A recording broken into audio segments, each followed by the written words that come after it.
What's good, YouTube, and welcome to another KaibaHacksDartz Yu-Gi-Oh video. Today we're here with another deck profile, deck list, deck update, whatever you like to call them. And this is my Watt/Direct Attack deck. As you know, this is one of my favorite decks. If you're a longtime fan of the channel, you know I love the Direct Attack sauce in any deck.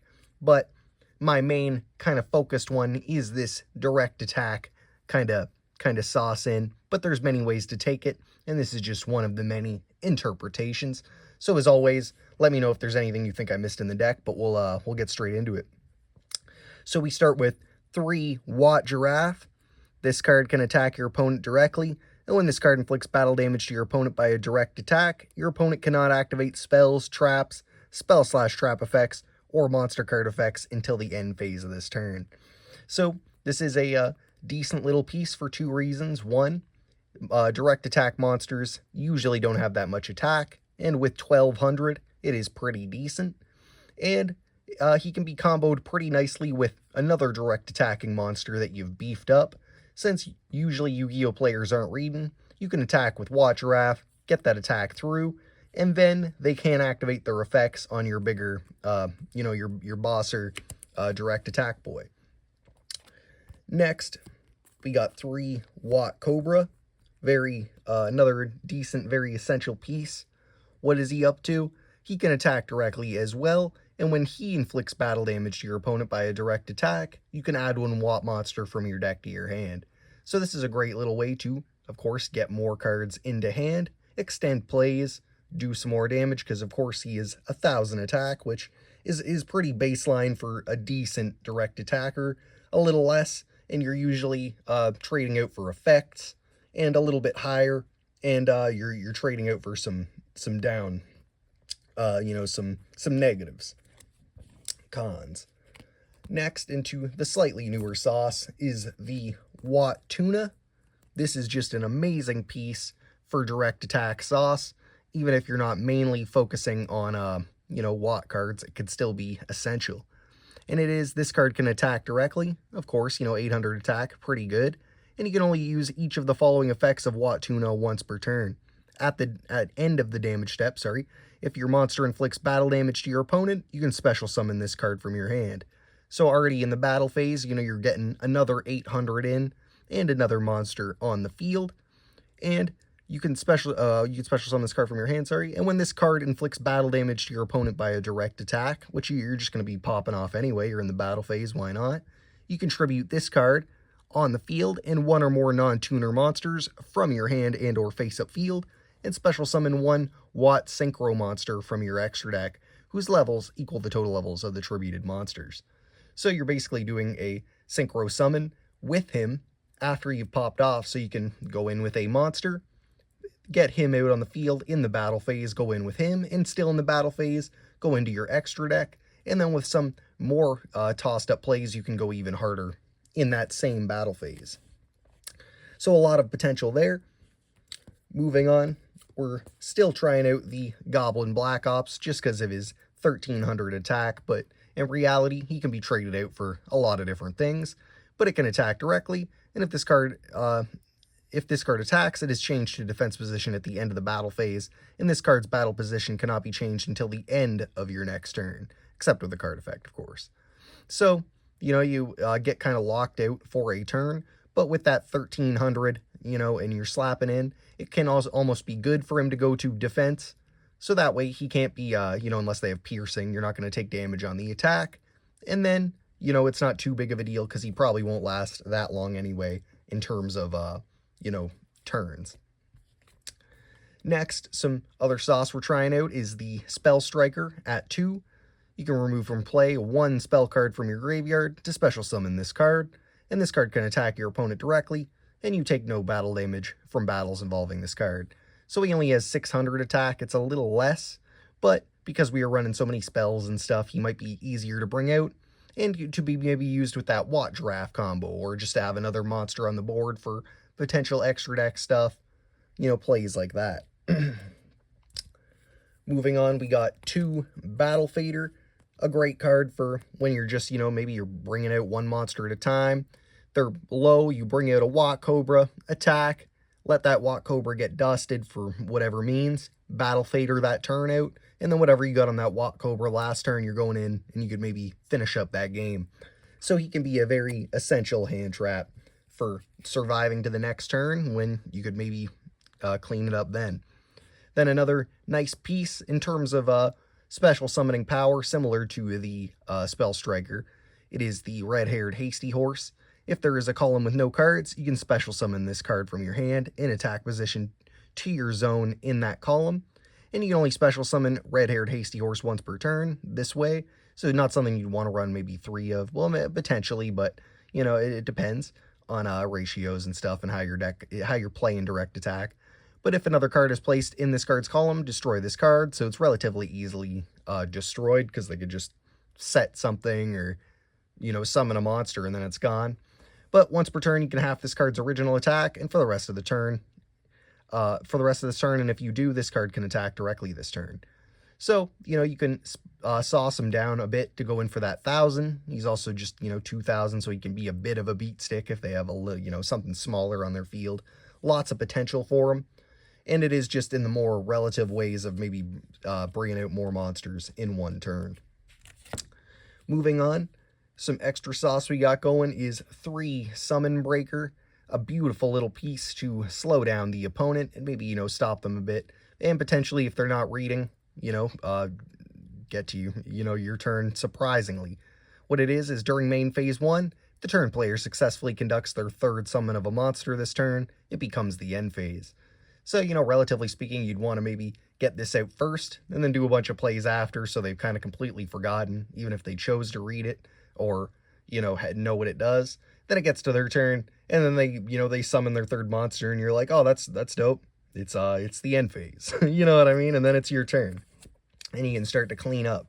So it can be a great little surprise as well as just a effective card, making them re-strategize a bit.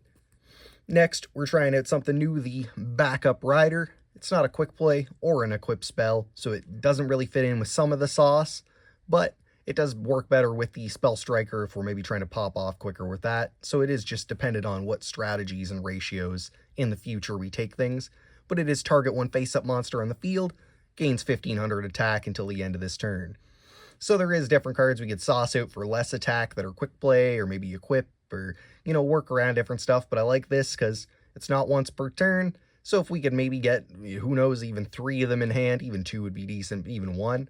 But if we somehow got multiple in hand, we could plop these all onto 1 monster and go in for some fat damage, you know, 45 plus, you know, usually 1,000 at least. So you're looking at some fat damage, and then it can be used for Spell Strikers and stuff right away. Next, we got Mage Power, which we're running at 2. Of course, these numbers can be changed up on the equips and stuff and traded out for various things. But what I love about Mage Power in terms of this is the, it increases attack and defense by 500 points for each spell and trap card on your side of the field. So what a lot of people don't think about is how you can use this with a field spell. People think you'll cap out at that 25 because you can only have 5 spell and trap cards. But you can also have a field spell to get that up to 3,000. So working with our Summon Breaker, which we are going to try and have out on the field as much as possible, maybe even throw in cards to search it out, metaverse, terraforming, stuff like that. Mage Power, can get us up to 3,000, surprisingly, if we have enough spells and traps on the field. Unlikely that we'll get, all 5 plus a field spell filled up, but it is possible. And like I said, we're working on those ratios. Next, a bit of a gamble, but it is something I always still like to run, is the Psychic Blade. Pay life points in multiples of 100, max 2,000, and equip this card to a monster. It gains that much attack and defense. You can only activate 1 Psychic Blade per turn. So you're just trading life points for attack and defense. Can be very good, but can also kind of, mess you over. Sometimes if you just pay the 2,000 and then they instantly destroy it, you're out 2,000.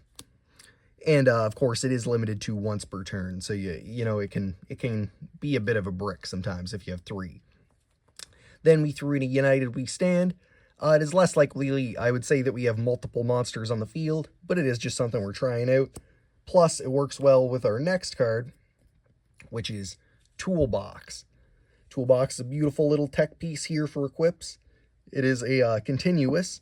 If you control a monster, you can reveal 2 equip spells from your deck with different names. Your opponent randomly picks 1 for you to add to your hand. Also place the remaining cards on the bottom of your deck. So 1, there's a lot of sauce that'll just have you shuffle in your deck anyway because you're searching through with like Watt Cobra and stuff like that. So it's not that big of a deal that they're at the bottom of the deck because they'll just get shuffled around. And 2, it's a great way to get out specific pieces. Obviously, we could just say Psychic Blade and Mage Power or, whatever. And that's why I also have an extra tech piece just in lieu and working with ratios and stuff, figuring out numbers still. Then we threw in 2 Raigeki. Obviously, a great way to clear the board, especially on your turn. No targeting. Another thing we could tech in is just, lava golems, kaiju, stuff like that. More hand trappy pieces. But then we get a Monster Reborn. Classic. And a Harpy's Feather Duster. Also very classic. Moving to the traps, we're still rocking the 3 Storming Mirror Force. When an opponent's monster declares an attack, return all your opponent's monsters to the hand. Great way to hit multiple monsters at once, plus it doesn't target. And, a lot of newer Yu-Gi-Oh! Obviously, we don't want their stuff in their graveyard, potentially, because that's where their effects might be popping off. Then, Blazing Mirror Force. When an opponent's monster declares an attack, destroy as many attack position monsters in your opponent's controls as possible, and if you do, take damage equal to half the combined original attack of those destroyed monsters, then inflict that damage to your opponent. So it's a great way to whittle your opponent down for maybe that big direct attack you're going to do, and or, just whittle them down in general. And it's some great sauce just because there isn't too much other than, Psychic Blade taking our life points. And then we just threw in a Magic Cylinder. Pretty self-explanatory, to maybe do some more, burn damage back to him. For the extra deck, we still haven't sauced in too much. A lot of the random pieces, I have an extra or other decks at the moment for generic-y sauce. But we do need to get more of the Watt synchro monsters because of just the tech you can pull off.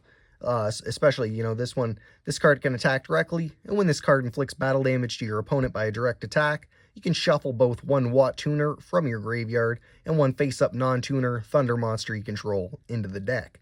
And if you do, special summon 1 Watt synchro monster from your extra deck.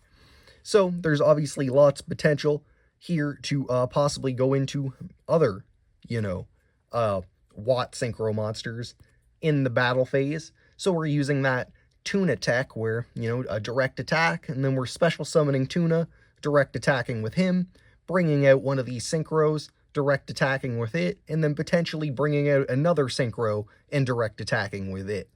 So you could go for a 4-piece direct attack kind of chain combo, and if it gets stopped midway, you still have gotten some of that damage in. And then there's obviously lots of different ways to play it. Like if you are getting these off, you maybe want to go with some more equip spells in lieu of the normal spells I was running, or maybe quick plays that last a turn or stuff like that. There is lots of different potential, and I do need to pick up more of the Watt synchro pieces that can attack directly just for that specific reason. But like I said, that's pretty much the main run through the deck so far. There is a lot of tech and upgrades I want to do for it because, I love that direct attack sauce. And this has been one of my classic decks for years. And, just slowly upgrading it and trying out new sauce and having fun with it. And let me know in the comments if you have decks like that, it may not be the top tier, but it may have potential. And especially if you're working with it, it's just about being in the lab with a deck sometimes, working on the formulas. So let me know if there's any improvements you think I could make, any tech, or any different, direct attack decks I could try and go with, different, ideas based into. Other than that, make sure to check out my other deck profiles. I do this pretty consistently. Make sure to check out my other videos in general, Yu-Gi-Oh! Pack openings, deck openings, stuff like that, Yu-Gi-Oh! DIY projects, all kinds of Yu-Gi-Oh! Related content. So, like I said, make sure to check out all that stuff. Make sure to like, comment, share, and subscribe. Like I said, let me know if there's anything you think I missed in this deck or anything you'd change up. And make sure to hit that little notification bell so you know when future content's coming out. And otherwise, thanks for watching. Peace.